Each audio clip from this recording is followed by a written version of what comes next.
તલોદ એકલિંગેશ્વર મહાદેવ મંદિર ખાતે ભક્તો ઉમટી પડ્યા હતા। તલોદ એકલિંગેશ્વર મહાદેવ મંદિર ખાતે સોમવારે આદ્રા નક્ષત્રમાં સૌપ્રથમ શિવલિંગની પૂજા બ્રહ્મા અને વિષ્ણુએ કરી હતી, જે અવસરે મોટી સંખ્યામાં ભાવિ ભક્તો મહાદેવના દર્શન કરવા ઉમટી પડ્યા હતા। આ દિવસે શિવલિંગની પૂજા કરવાથી 100 મહાશિવરાત્રિની પૂજાનો ફળ પ્રાપ્ત થાય છે। Story report by Dilip Parmar, Talod, Sabarkantha. 16/12/2024 સોમવાર આદ્રા નક્ષત્ર સૌ પ્રથમ શિવલિંગની પૂજા બ્રહ્મા વિષ્ણુ મહેશે કરી હતી।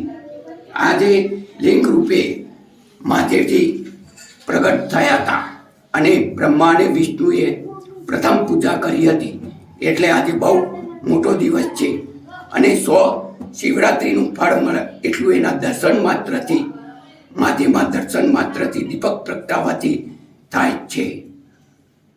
અસ્તુ। ઓમ નમઃ શિવાય। લોન પર ફોન 15 વર્ષ જૂનું ગુરુ મોબાઈલ એન્ડ ઇલેક્ટ્રોનિક્સ। દરેક કંપનીના જૂના અને નવા મોબાઈલ લોન ઉપર મળશે અને ઇલેક્ટ્રોનિક્સ આઇટમો ફ્રીજ, ટીવી, વોશિંગ મશીન। ગુરુ મોબાઈલ એન્ડ ઇલેક્ટ્રોનિક્સ સંતોષી માતાના મંદિર પાસે અને અમારી અન્ય બ્રાન્ચ ગુરુ મોબાઈલ પોઈન્ટ આભા હોટલ નીચે, પેટ્રોલ પંપ સામે, ભુજ। તો મેળવો લોન પે ફોન અને તમામ ઇલેક્ટ્રોનિક્સ એપ્લાયન્સીસ।